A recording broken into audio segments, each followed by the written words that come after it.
राजधानी दिल्ली के ताजमहल होटल में नरेडको अधिवेशन का आयोजन किया गया, जहां मुख्य अतिथि के तौर पर दिल्ली की मुख्यमंत्री रेखा गुप्ता और विशेष अतिथि कपिल मिश्रा कैबिनेट मंत्री दिल्ली सरकार मौजूद रहे। नरेडको अधिवेशन में मुख्यमंत्री रेखा गुप्ता का भव्य स्वागत हुआ। साथ ही मुख्यमंत्री रेखा गुप्ता ने कहा, देश की इकोनॉमी को आगे बढ़ाते हुए नरेडको संस्था को शुभकामनाएं देती हूँ। आप जिस तरह से रिसर्च करके सामने आते हैं, हमें भी बहुत कुछ समझ आता है। 27 साल की कमियों को पूरा करने के लिए दिल्ली सरकार को 27 महीने तो दीजिए। आप बस बताते रहिए कि सोसाइटी के हित में क्या है। यहाँ के अटके और भटके हुए सभी काम दिल्ली के हित में, दिल्ली के विकास में हम सभी काम करेंगे। बाकी सिटी और बाकी राज्य हमसे बहुत आगे हैं। दिल्ली देश की राजधानी है, यह और गति से बढ़नी चाहिए, पर जहाँ भी नजर जाती है लगता है कि इतने सालों में सिर्फ दिल्ली का नुकसान ही हुआ है। दिल्ली में बेहतर स्कूल, हॉस्पिटल, एकोमोडेशन होना चाहिए था। अब एक गोल्डन एरा दिल्ली के साथ जुड़ने वाला है। मेरे नेता और देश के पीएम ने कहा है, दिल्ली की महिला बढ़ेंगी तो दिल्ली आगे बढ़ेगी। 1954 का ये नियम कि महिलाएं रात को 9 बजे से सुबह 7 बजे तक काम नहीं कर सकती, इसे हटाने का काम हमने किया है। वो काम भी करेंगी और सुरक्षित भी रहेंगी। दिल्ली को बिजनेस हब बनाना है, पूरा ट्रांसपोर्ट सेक्टर डेवलप करना है। आप विजन और आइडिया लेकर आइए। ब्यूरो रिपोर्ट, राष्ट्र सर्च न्यूज दिल्ली, देश की आवाज। वगैरह नहीं कराया क्या? तालियां धीरे दिमाग को आधा घंटा पूरा इधर ऐसा लगा 27 साल की कमी इस आधे घंटे में ही आपने बता डाला।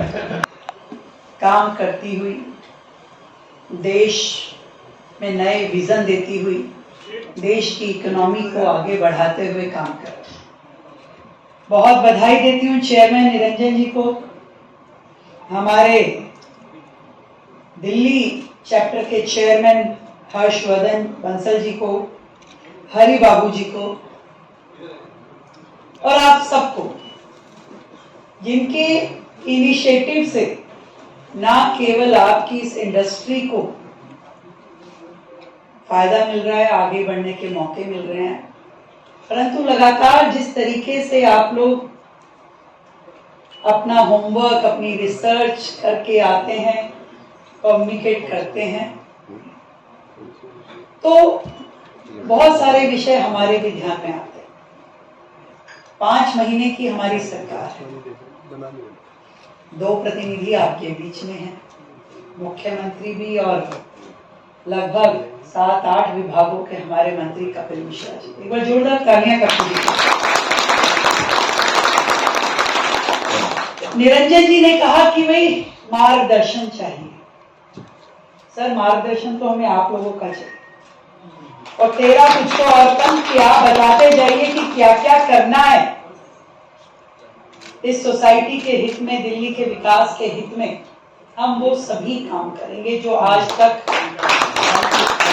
अटके हुए थे, लटके हुए थे या भटके हुए थे। उन सभी कामों को करने का पूरा प्रण हमारी सरकार का है।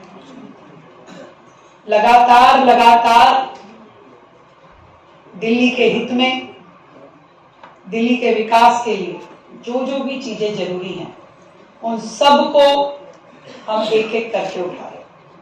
और इसीलिए मैं पूरे दल लगातार दिन के 16, 17, 18 घंटे काम कर रहे हैं। लगातार दिल्ली की सड़कों पर एक एक विषय पे काम करना, क्योंकि ये दिल्ली जो इतने सालों में पिछड़ सी गई, बाकी सिटीज, बाकी राज्य हमसे काफी आगे पहुंचे।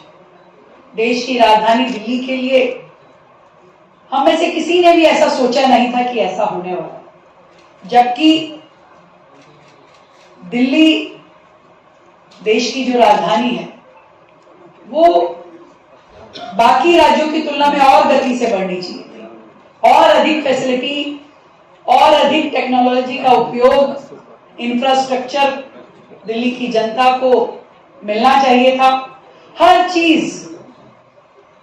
पर मैं जहां भी नजर उठा के देखती हूं, मुझे लगता है कि इतने सालों में केवल दिल्ली का नुकसान हुआ है। हम लोग दिल्ली के हर निर्णय को लग रहे हैं। नहीं तो आप देख रहे हैं जिस तरीके से रोज एक पॉलिसी रिफॉर्म हो रहा है, कभी लोगों की सोच में नहीं था 1954 का ये नियम कि महिलाएं रात को 9 बजे से सुबह 7 बजे तक काम कर नहीं सकती। अरे ना करे, अपनी मर्जी से ना करे, परंतु कर नहीं सकती का क्या मतलब है भाई? उसे हटाने का काम हमारी सरकार ने। दिल्ली की महिलाएं काम भी करेंगी और सुरक्षित भी रहेंगी। आज जिस तरीके से मल्टीपल लाइसेंसिंग एजेंसियां थी, हटा दी हमने। दिल्ली के डेवलपमेंट को लेकर क्या लगता है? मुख्यमंत्री जी आज आए थे, उन्होंने ये ऐलान किया कि उनको एक उत्सुकता है कि हम जितने भी प्रॉब्लम्स दिल्ली के हैं उसको हम सॉर्ट आउट कर देंगे। पानी के प्रॉब्लम्स करेंगे, इंफ्रास्ट्रक्चर के करेंगे, एनवायरनमेंट के बारे में करेंगे और साथ साथ भी डेवलपमेंट इस तरीके से हम करेंगे कि दिल्ली की लीडरशिप वापस आ जाए। 20 साल से वो लीडरशिप उनके हिसाब से गुड़गांव चले गए, नोएडा, ग्रेटर नोएडा में चले गया और अब वो चाहती हैं कि ये लीडरशिप वापस दिल्ली में आ जाए। तो हम समझते हैं कि उनकी जो बातें हैं वो मास्टर प्लान जो दिल्ली के हैं वो जल्दी से जल्दी उसके ऊपर गौर करेंगे और कुछ मार्ग निकाल के इसका कुछ फैसला लेके आएंगे कि ये बहुत अच्छी तरीके से प्लानिंग हो जाए, इम्प्लीमेंटेशन हो जाए, एक्शन हो जाए कि दिल्ली की लीडरशिप एक अलग तरीके से आ जाए। अगर देखा जिस तरह से भारत की इकोनॉमी को लेके जो अमेरिका के राष्ट्रपति डोनाल्ड ट्रंप उन्होंने टिप्पणी की, क्या लगता है कि कहाँ तक सही है? हंसी आती है। हमारे ग्रोथ जो है 6.2-6.7% जीडीपी ग्रोथ है, इस साल की बात कर रहा हूँ, जो विश्व में फास्टेस्ट ग्रोइंग देश पूरे विश्व में है। तो वो तो सवाल ही पैदा नहीं होता कि हम कोई डेड है। डेड क्या है? हम फास्टेस्ट हैं। लेकिन एक प्रॉब्लम तो जरूर है। प्रॉब्लम क्या है कि उन्होंने ये सोच रहे हैं कि टैरिफ लाने से हमारा देश को तकलीफ होगा, लेकिन मैं उल्टा समझता हूँ। मैं समझता हूँ कि जो मोदी साहब ने ऐलान किया आत्मनिर्भर भारत, वो अब नक्की हो जाएगा, क्योंकि हम डिफेंस के ऊपर कर रहे हैं गौर, खेती के ऊपर गौर कर रहे हैं, इंफ्रास्ट्रक्चर बना रहे हैं, मैन्युफैक्चरिंग कर रहे हैं, सर्विसेज कर रहे हैं, शहरों की मोबिलिटी, मेट्रो कर रहे हैं, हाईवेज कर रहे हैं, कनेक्टिविटी कर रहे हैं। मेरे अंदाज से ये देश के लिए बहुत ही अच्छी बात है लॉन्ग रन में। शॉर्ट रन में जरूर तकलीफ होती है, लेकिन ये लॉन्ग रन में हमारी ताकत जरूर बहुत ज्यादा बढ़ जाएगी, आत्मनिर्भर भारत बन जाएगा।